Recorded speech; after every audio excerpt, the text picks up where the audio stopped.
we continue to follow up on the tragedy shaking San Antonio and the nation. San Antonio police continue their capital murder investigation of mom-to-be Savannah Soto and her boyfriend Matthew Guerra.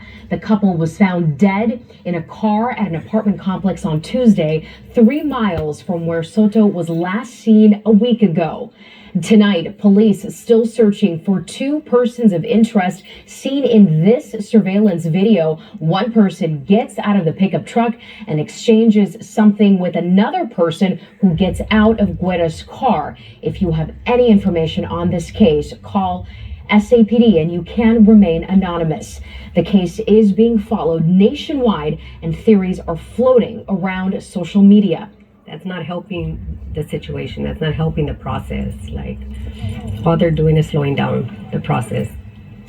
Savannah Soto's family says while they appreciate so many people wanting justice for Savannah, Matthew, and their unborn son, they also say all the attention is overwhelming and at times hurtful. As Fox SA's Stephanie Esquivel explains, they are worried misinformation on social media could interfere with the investigation. You know that some person was involved or whoever it was involved. Yes, of course, we ask that you come forward. But if you're just assuming or trying, oh yes, this dude looks like him and Savannah Soto's aunt, Valerie Mendoza, hopes anyone with information on who could be responsible for the deaths of Savannah, her boyfriend Matthew Guerra, and their unborn son Fabian will step forward. With more than 150,000 members on the Find Savannah Soto Facebook group page, Mendoza says the rumors, theories, and misinformation going around needs to stop because she's afraid it could hurt the investigation. You're just slowing down the process, and that's not going to help any. Of course they have leads and they want to look into every single one. Because detectives are following every lead, Mendoza says she hopes out of respect, people will stop speculating about what happened. If you're not 100%, about it, then we don't want to hear it. We don't want to hear it. Just let the detectives do what they need to do. And I believe from the bottom of my heart that they're going to get who did this. Instead of opening Christmas presents and celebrating the new year, the Soto family is now having to make funeral arrangements for Savannah and Fabian. It's something Eagles Flight CEO Pamela Allen is helping the family with. We're offering assistance and support for the mom who's in charge of organizing burials for 2 of her family members. Anderson says the increasing national attention on the case is adding challenges. The vigil held on Thursday for Savannah and Fabian had much larger turnout than expected. We were a bit overwhelmed by the amount of people there. And then they expect the same response at the funeral and burial for Savannah and Fabian. I did ask the Soto family if they're considering a private funeral due to that overwhelming response, but family members tell me that has not been discussed yet. We will update the story as soon as we receive more information regarding the services. Reporting live, Stephanie Esquivel for Fox SA. Yeah, that is egregious when you consider someone taking the life of someone, including an unborn child.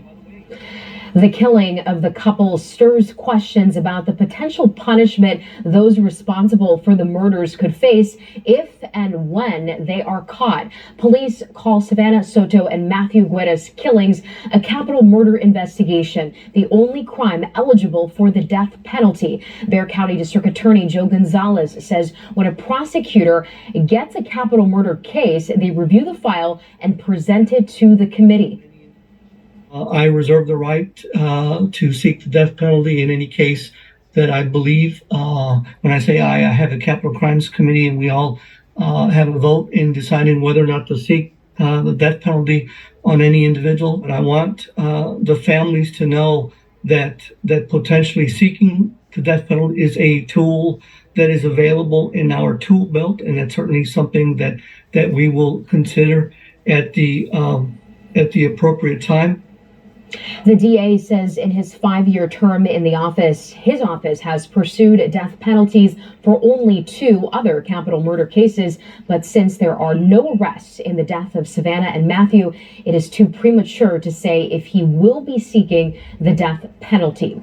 The couple had a past of domestic violence. Guerra was on probation for assaulting Soto last Christmas. Bexar County officials say domestic violence increases by 20% during the holidays.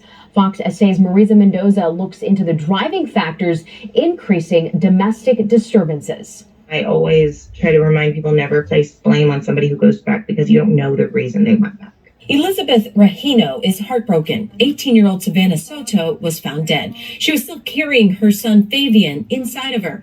As a survivor of domestic violence, she says it took her several months to leave her violent relationship without getting killed. There's protective orders in place. There's, charges that have been filed. I've seen people go back. Court records show Soto's boyfriend, Matthew Guerra, who was also found dead with her, was on probation for assaulting her on Christmas Day last year. Police are looking for 2 suspects in the couple's murder. However, Rahino says the couple's turbulent past was a sign things have gone from bad to worse. Regardless as to what happened, her and her child are almost collateral damage in something. Something happened and they got caught in the middle. And they paid the ultimate price. Former district attorney Nico LaHood says violating protective orders between couples happens often, and the only way to remove it is to go back to court. If the person who the protective order is covering, meaning that they're restricted from being around the person that the complainant in the case, if nobody talks about it and brings it to the court's attention, then no one's going to know about it. Pretrial officer's not going to know about it, the prosecutor's not going to know about it, and ultimately the judge won't know about it either. Last year, 216 Texans were killed by intimate partners, 17 victims killed during pregnancy, 19 were teen and young adult victims. Not just the financial, but the kids running around sometimes create an additional amount of stress both on mom and dad. Alberto Bustamante, program director with Family Violence Prevention Services, says domestic violence increases 20% during the holiday season. Violence is the only outlet that some of these parents know how to deal with the additional amount of stress. He adds Soto never asked their organization for help, something Rahino is not surprised to hear. It's really sad because everybody's looking at it. She's an adult and she's 18, but that's really just an age. She was still a baby. She was so young, and she had so much potential. She had dreams and she had hope, and all of those things. And it's awful. From the Northwest Side, Marisa Mendoza, Fox SA.